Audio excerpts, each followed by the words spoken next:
modal scale. Okay, you have A minor Aeolian, you have D minor Dorian, you got E minor Phrygian.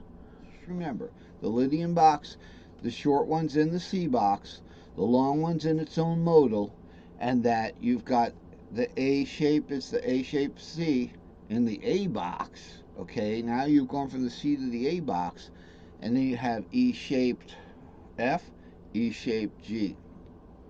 So it's a long cage. It's a modal cage, but it's also part a short scale in the C box. Now let's look at this.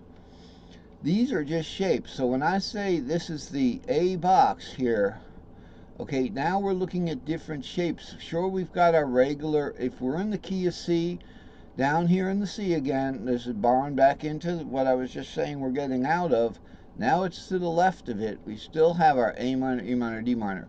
But why do we have this C minor, G minor, and then another D minor there? What's going on with that? It's G minor, C minor, D minor. Because we take the A minor in the word cage and we go ahead, one letter in the word cage goes to what?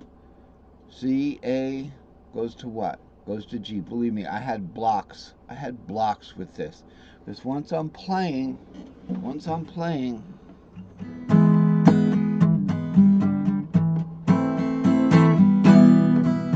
I don't want to think letters. I just want to play. I think rhythm, think some words, that kind of thing.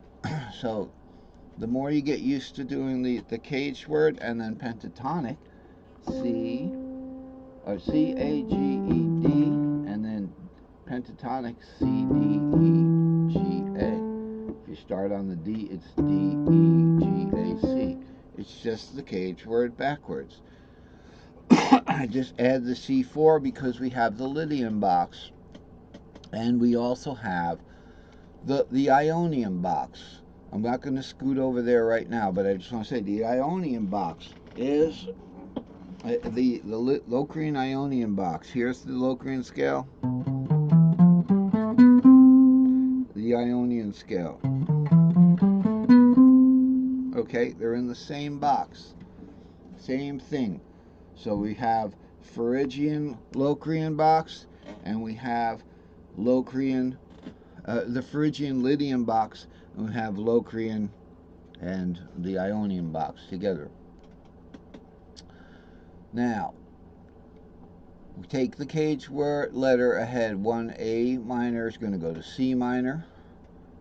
Okay, D minor is going to go back to C. It starts C again. D, when we're going down in cage, goes to C again, starts the cage word again.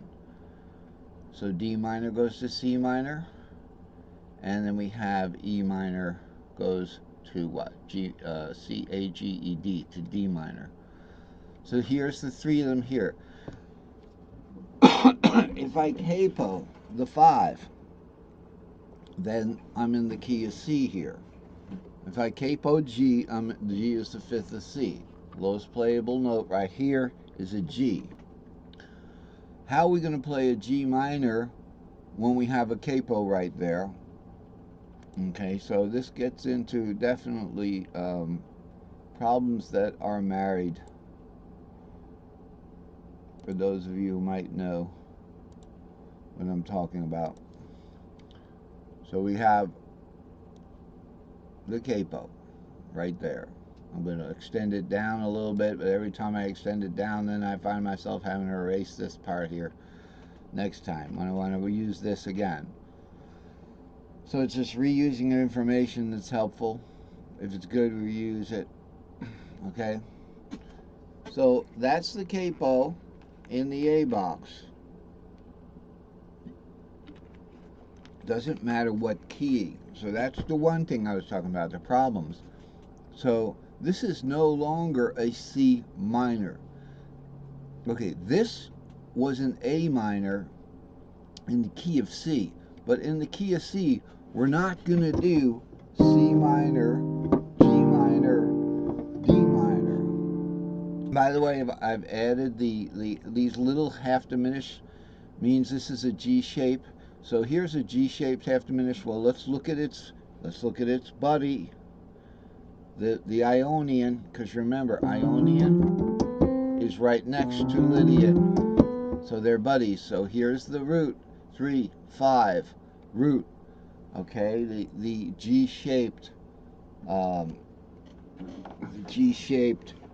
major chord, or major arpeggio. Below that, we've got the 7, the 2, and the 4. And then coming up here, an augmented 4th. So that's why that's a G shape half diminished. That's all. It's just a shape. Using the G shape, it doesn't mean the key of G. So I explained in the previous segment, if we had these and we're playing them as chords, they're not chords. They're chord shapes. Depends where you put them to be what key they're in. So if you go up one cage, let's say from C to A, now I was gonna add the modal circles, right? Let's look at a modal circle. The A, and we're talking about half positions in this particular thing, and that's what I was mentioning also with the half positions, okay, is that they have to be used against, and the reason why, against the fret nut, okay? Half positions have to be used against the fret nut. So if I'm in way down here, I have an E-shaped C. Now to go to the E-shaped, the D minor on the top, okay, this is a D minor shaped Aeolian, because you go ahead and one in cage, you're going from an E shape to D minor shape. That's one in cage, D goes to D. But we play a half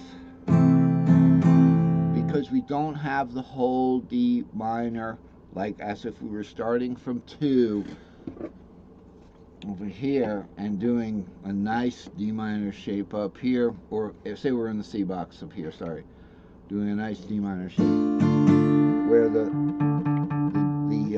D string is the root of that D minor. Okay, if we had to bring this down, we don't have that, so we end up doing like that's the difference. So it's important to understand that we need the capo or the fret nut very close to do the half position. So again, these minors are going around that modal, starting from the A shape.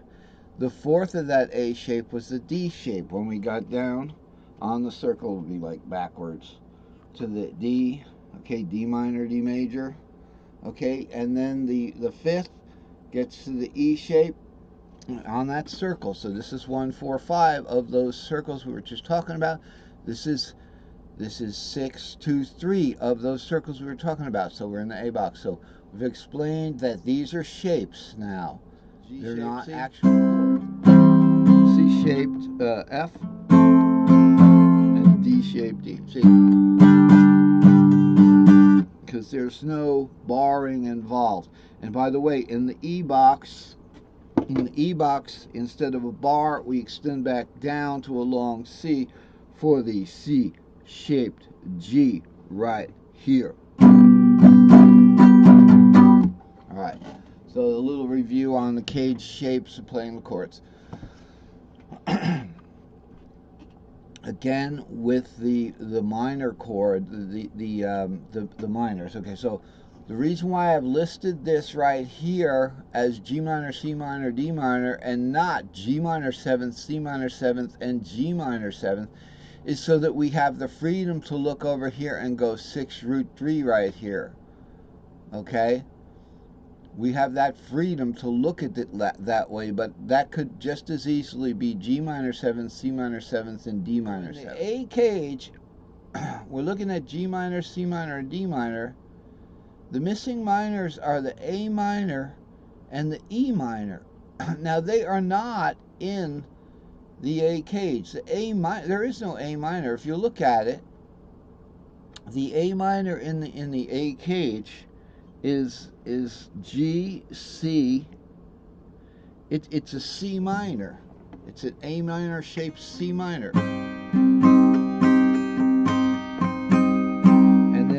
minor is D, G, and B flat. The G minor, the E minor is a G minor. So it's like we go up this minor third there. We go up a minor third if we're just gonna play them raw like that. They're not in the modal circle. Okay, those shapes are not in the modal circle, but that's so they're not even, they can't help us.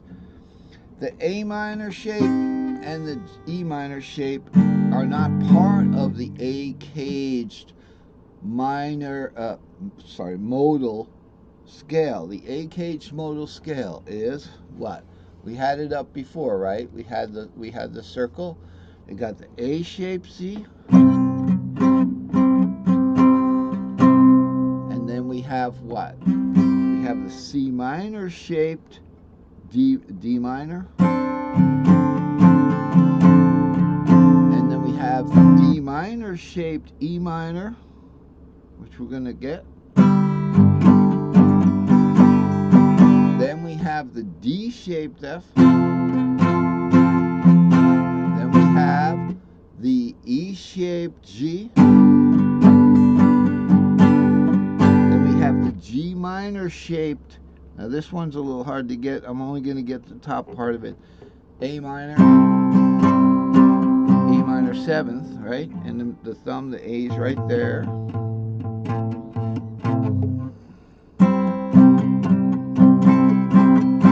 Okay, and then of course we have the A diminished. Now let's look at that. The A diminished right there is going to be 4-7-2.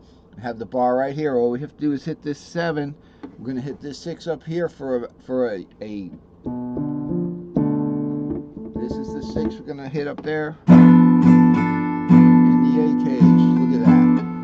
And then back to A shape C. Okay, so that's how it works. And of course, I guess we got an extra minute here because we're going to extend this segment and then we're going to finish the lesson. E minor, A minor, A minor. If we want to extend into this box here, into the G box, this E minor here, okay, that is going to be 3-6 root right there.